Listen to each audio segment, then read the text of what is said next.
Seja bem-vindo a um novo episódio do podcast Miguel Sousa Tavares de Viva Voz. A guerra no Médio Oriente entra na terceira semana sem desfecho à vista. Revisitamos o momento que atravessamos e o cenário futuro nesta conversa que começa dentro de instantes com o cronista do Expresso. Eu sou a Paula Santos.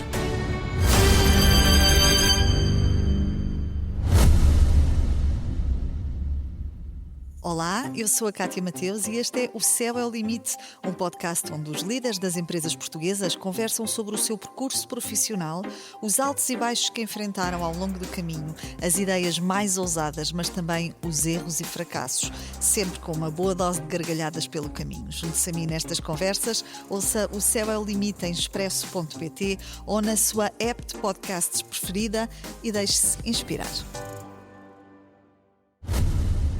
Ora viva, Miguel. Viva, Paula. Escrevemos esta semana, e eu devo sublinhar que nós estamos a gravar este podcast a uma quarta-feira, dia 18, portanto, nós escrevemos esta semana no Expresso que a guerra entra agora numa fase mais perigosa, porque depois dos raids iniciais, que continuam, aliás, a permanecer e a fazer baixas de peso entre os líderes da cúpula iraniana, também depois do fecho do Estreito de Hormuz e da retaliação que está em curso, ainda não sabemos qual será o rumo seguido por Donald Trump. Será que o presidente dos Estados Unidos, ele próprio, sabe? Não, ele não sabe. Ele não tem um plano, isso é óbvio. Acho que a única entidade ali que tem um plano é Israel. Enquanto Trump decide o que é que faz, se continua, se não continua, Israel continua metodicamente a bombardear o Hezbollah no Líbano, a ocupar parte do Líbano e continua a bombardear os seus alvos no Irão. Portanto, seja qual for a duração ou o desfecho desta guerra, Israel vai tratando de fazer o seu serviço, que é atacar os inimigos que estão ao lado, limpar o mais que puder aquilo, e de qualquer maneira, não há dúvida que, do ponto de vista militar, o regime do Irão e os seus proxies vão sair enfraquecidos disto. Admitindo que o fim da guerra pode não estar para breve, mas mesmo que estivesse, não sabemos, não é? Com esta incerteza e instabilidade, a verdade é que o impacto à escala internacional já se faz sentir e não é pouco, e vai continuar a fazer-se. O impacto é brutal. Estamos a ver aqui, podemos pegar um exemplo de Portugal, onde o nosso governo está a fazer descontos no imposto sobre a gasolina, não é a abdicar do imposto, é a deixar de ganhar mais dinheiro com o IVA, graças à subida dos preços nas bombas de gasolina, e essa é apenas uma medida, uma primeira medida para tentar evitar o terremoto que aí vem, porque vem aí um terremoto brutal, que vai ter consequências terríveis se a guerra continuar em termos de inflação, em termos de exportações, em termos de crescimento do PIB, que se isto continua mais 2 meses, nós vamos fechar o ano de 2026 com o PIB negativo, com déficit das contas públicas e com uma inflação que estava em 1,8% antes da guerra e ninguém sabe como é que acabará depois dela. Ou seja, vem aí, preparamos-nos para receber mais uma crise em cima de outras crises. É verdade, e mais uma cozinhada pelo nosso querido aliado Donald J. Trump, e para a qual a Europa não estava preparada, não tem uma resposta coordenada, mas há pelo menos 2 lições, 3, que eu acho que a Europa pode tirar daqui. Uma é que não pode confiar em Donald Trump para nada. A segunda é que a NATO está morta. Se Macron dizia há 2 anos que era um cadáver adiado, há 5 anos que era um cadáver adiado, agora é um cadáver putrefacto mesmo. E a terceira lição é que a Europa tem que caminhar, ao que houver as dificuldades que houver, a primeira prioridade da Europa é conseguir uma independência energética, não está dependente se dos produtos petrolíferos venham da Rússia, venham do Médio Oriente ou venham dos Estados Unidos, e tem que caminhar de facto para a independência energética. É muito mais importante do que a independência militar e em termos de defesa, porque em termos de defesa, conforme já aqui tenho dito, a Europa dispõe, exceto em termos de ogivas nucleares, mas também basta uma para causar danos tremendos, mas exceto em termos de ogivas nucleares, a Europa dispõe de superioridade militar sobre a Rússia em qualquer aspecto, seja no mar, seja em terra, seja no ar. Portanto, a primeira prioridade da Europa não é obedecer à agenda do Sr. Trump e do Sr. Rutte na NATO, é sim tratar daquilo que é importante, porque um país, um grupo económico, um continente que está dependente seja de energia vinda de fora, seja de vacinas vindas de fora, seja de alimentos vinda de fora, seja de investigação científica vinda de fora, nunca vai ser independente e vai estar sempre indefeso por mais tanques e aviões que tenha. E já que fala da Europa, eu lembro que Donald Trump tem pressionado os aliados da NATO para criarem uma patrulha naval que garanta uma passagem segura pelo Estreito de Hormuz. Mas a Europa justamente não parece estar a ceder a pressões desta natureza, com vários líderes europeus e do Reino Unido a responderem que não compreendem qual é o objetivo da guerra e a recusarem uma participação. Eu imagino que esta seja uma reação que desta vez lhe merece aplausos. Começa, sim, mas já bem um bocadinho atrás, a Europa começa finalmente a acordar. Começa finalmente a perceber aquilo que eu disse aqui, salvo erro, na semana passada, é que nós não temos um aliado nos Estados Unidos. Neste momento nós temos o maior inimigo da Europa está nos Estados Unidos, são os Estados Unidos de Trump, do movimento MAGA e do America First.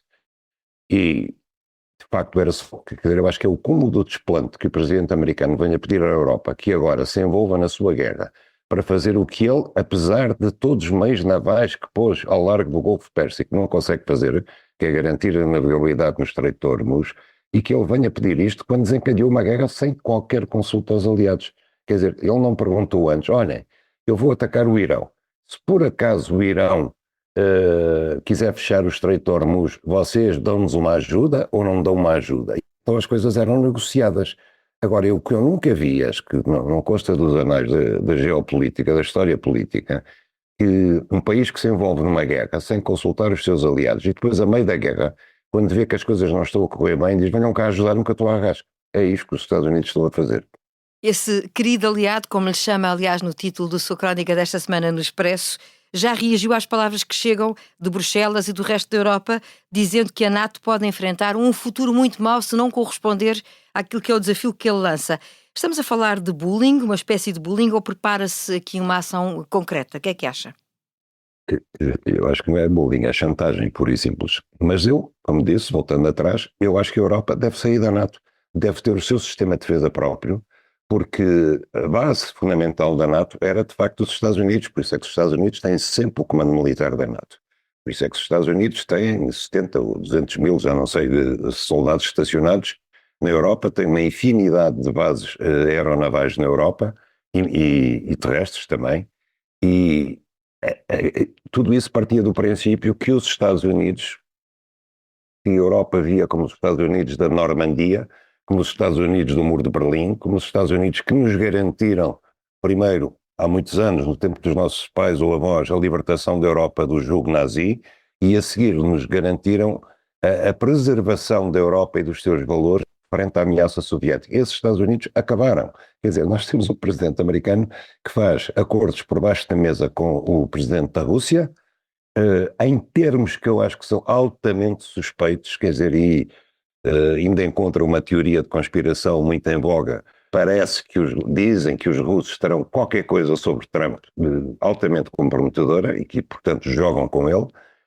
Mas, de qualquer maneira, quer dizer, os Estados Unidos deixaram de ser um parceiro fiável e como eles eram o fundamento do Tratado do Atlântico Norte, que é este o nome da NATO, nós temos que esquecer a parte do Atlântico Norte e concentrarmos apenas na parte da defesa europeia.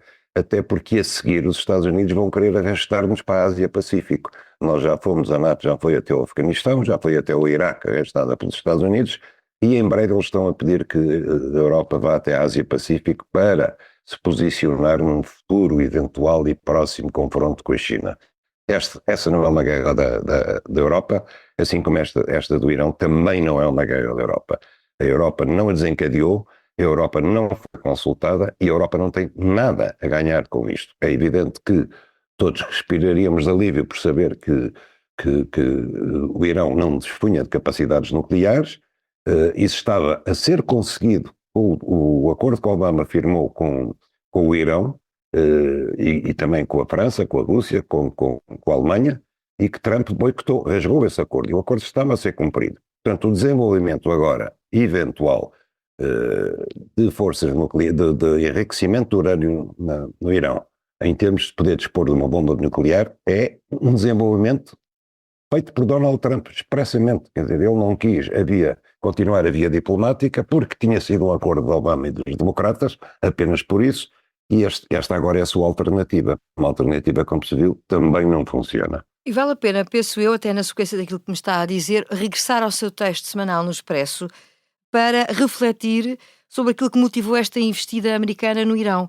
No seu texto é evidente a conclusão que Netanyahu foi o impulsionador e quem tinha mais a ganhar com isso e que terá convencido Trump. Foi ingênuo o presidente dos Estados Unidos ou há aqui algo mais que nos esteja a escapar? Eu não chamaria ingenuidade, eu chamaria arrogância. Trump é um homem incrivelmente inculto, como sabemos. Eu não sei se ele alguma vez terá lido um livro na vida dele, sem ser Como Triunfar nos Negócios, esses livros de autoajuda empresarial. É altamente ignorante, desconhece tudo o que existe de política externa e, ao contrário do primeiro mandato dele, onde, como foi dito, ainda havia alguns adultos na sala, esses adultos desapareceram todos neste segundo mandato. Aliás, mais de metade deles incompatibilizou-se com Trump, ou vice-versa, e, portanto, nós estamos entregues, o mundo está entregue, não apenas os Estados Unidos, a um homem que acorda de manhã e diz: hoje vou tomar Cuba, amanhã vou atacar o Irão, depois de amanhã vou raptar o presidente da Venezuela, agora vou atacar uns petroleiros em alto mar, agora quero a Groenlândia para mim, agora quero que o Canadá se junte à União. Quer dizer, nós estamos... Paulo, isto é muito difícil de dizer às pessoas com esta crueza, mas nós estamos confrontados com um louco à solta, um louco, ignorante, arrogante. É evidente que Netanyahu tirou partido disso, porque sabe muito bem o que quer. O objetivo de Netanyahu, e diga-se da grande maioria dos israelitas que o apoiam, é construir o grande Israel. O grande Israel, a terra bíblica que terá sido prometida por Deus aos judeus, abrange não apenas o território de Israel, a Palestina, toda ela, e portanto é preciso expulsar de lá os palestinianos, mas também os países à sua volta, que neste momento é um marco muito grande, porque Israel tem necessidades de segurança que não tinha quando a ideia do grande Israel apareceu. Quer dizer, hoje vivemos num mundo em que os mísseis podem fazer 4 ou 5 mil quilómetros, ou mais, se forem mísseis intercontinentais, e, portanto, o círculo de defesa que Israel acha necessário abrange todo o Médio Oriente e ainda para além. E ainda há a questão política, porque enquanto Netanyahu estiver envolvido e Israel em questões relacionadas com a guerra, naturalmente a sua sobrevivência política também se vai arrastando, não é? Sim, isso é uma das coisas. Agora, eu também acho que nós, com muita calma, mais tarde, nós temos que, discutindo isso com os israelitas, tentar perceber como é que este povo, que foi tão massacrado, que encontrou uma pátria que andava à procura dela há milhares de anos, no sítio errado, em minha opinião, mas no sítio bíblico para eles. Como é que este povo foi capaz de virar um povo altamente agressivo, um povo que não se importa nada de fazer genocídio, de bombardear hospitais, escolas, de matar crianças, de matar jornalistas deliberadamente? Como é que a paranoia da segurança de Israel conduziu Israel a ser neste momento o maior destabilizador à escala mundial? Porque nós temos um louco, como eu disse, no comando dos Estados Unidos, mas temos um Estado, o Estado de Israel, que de forma perfeitamente planeada e fria é também o grande provocador a nível mundial. E aqui chegados no atual cenário, sem que a investida no Irão esteja a produzir o efeito desejado pelas partes que investiram, não é? Antes pelo contrário. Antes pelo contrário, aparentemente, sim. Que investida é que acha que pode restar a Trump? Prolongar a guerra? Como é que acha que se pode desenhar o futuro, assim mais próximo? Bom, a grande questão aqui, de facto, é o tráfego no Estreito de Hormuz. Quer dizer, não é apenas os 20% de energia que o mundo consome que passa por ali, é tudo o que está à roda, porque dali também o Irão pode atingir o Mar Arábico, que também é um grande escoamento de petróleo e de gás, e não se vê como é que isso possa ser resolvido, a não ser que os americanos e os israelitas decidam pôr botas no terreno, como se costuma dizer. E então, nesse caso, teríamos que assistir a um desembarque dos marines, a um desembarque dos fuzileiros israelitas no Irão, para tentar ocupar militarmente o Estreito de Hormuz, mas isso significaria uma guerra a sério com muitas baixas. Nós estamos a falar de um exército que tem 200 mil homens fanáticos. E isso já Trump não quer. Isso é o que o movimento MAGA não quer. Trump foi eleito com uma agenda isolacionista, o America First. E de repente o homem que dizia que não vinha para acabar com guerra, para fazer guerras e para acabar com elas, o homem que chegou a aspirar a ser o Prémio Nobel da Paz, que dizia que tinha resolvido 8 conflitos em 6 meses, esse homem já envolveu os Estados Unidos em diversas frentes militares para as quais não se vê a saída, para as quais não pensou no dia seguinte. E, portanto, das duas uma, ou ele sai do Irão derrotado, embora declarando de vitória, não sabe bem como, ou então ele vai em frente, e ir em frente significa, de facto, desembarcar tropas, não é ficar com os navios ao largo e ficar com os aviões a partir das bases a bombardear o Irão, é mais do que isso, é ocupar o terreno. Aguardemos então os próximos passos da guerra no Irão e as incertezas que o futuro reserva. Percorremos a rota internacional que marca esta edição, passamos ao improviso. Tribunal Constitucional, Conselho de Estado, Provedoria de Justiça são entidades que dependem de acordos parlamentares entre partidos para a eleição de novos membros. E os adiamentos têm marcado a agenda a ponto de os atrasos se prolongarem no tempo, sem fio à vista. Estamos perante uma complexidade que depende da nova geometria parlamentar. Miguel, como é que isto se resolve? Eu estou a razão, Paula, quer dizer, isto foi concebido para situações em que havia um governo maioritário ou então que precisava de pouco apoio parlamentar. Isso assentava num esquema de bipartidarismo entre o PS e o PSD, que durante 50 anos alternavam as nomeações. Neste momento nós temos um sistema tripartido na Assembleia da República e, portanto, daí o impasse. É bem exemplificativo disso a nomeação dos conselheiros que a Assembleia tem que indicar para o Conselho de Estado, porque enquanto que o Chega há 3 conselheiros para serem nomeados, o PSD e o Chega propõem 2 para o PSD, que é o partido maioritário, 1 para o Chega, que é o segundo partido. O PS diz que não, que segundo o método onde é 1 para cada, e portanto também tem direito a 1. Estamos numa situação em que os 3 estão muito próximos, aliás, até segundo as sondagens, neste momento, até será o PS que tem uma vantagem muito pequenina, muito frágil sobre o PSD e sobre o Chega. De qualquer maneira, o impasse radica aí. Eu acho que a única maneira de sairmos disto passa por uma revisão constitucional cirúrgica, que pode ser desencadeada por iniciativa do próprio Presidente da República, de António José Seguro, que é conseguir um sistema alternativo que assente no Presidente. Por exemplo, se ao fim de 6 meses não é possível encontrar o nome de um novo provedor de justiça, ou o nome dos conselheiros de Estado, ou o nome dos juízes do Tribunal Constitucional, o Presidente nomeia-os. Cabe ao Presidente preencher esse vazio. E isto significa o que implica mais pressão sobre os partidos para se poderem entender até essa data. Exatamente. Quer dizer, os partidos passam a saber que ou resolvem um assunto no prazo de 6 meses, digamos, ou então o Presidente da República resolve por eles. Com a legitimidade que vem de ser o único órgão unipessoal eleito por sufrágio universal. Eu acho que esta situação não odiaria a ninguém, sobretudo se destinada a resolver impasses que já duram há meses e que são uma vergonha para a democracia, que é absolutamente vergonhoso, que não seja possível preencher os juízes em falta no Tribunal Constitucional. Quer dizer, aqui os nossos juízes nem sequer são como os do Supremo Tribunal Federal Americano, que são nomeados vitaliciamente. Não, aqui tem um prazo. Ao fim desse prazo pode mudar, a maioria pode mudar e os juízes também podem consequentemente mudar.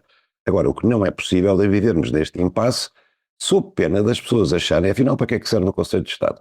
Afinal, será assim tão importante que o Tribunal Constitucional esteja completamente preenchido? Será assim tão importante o cargo de provedor de justiça?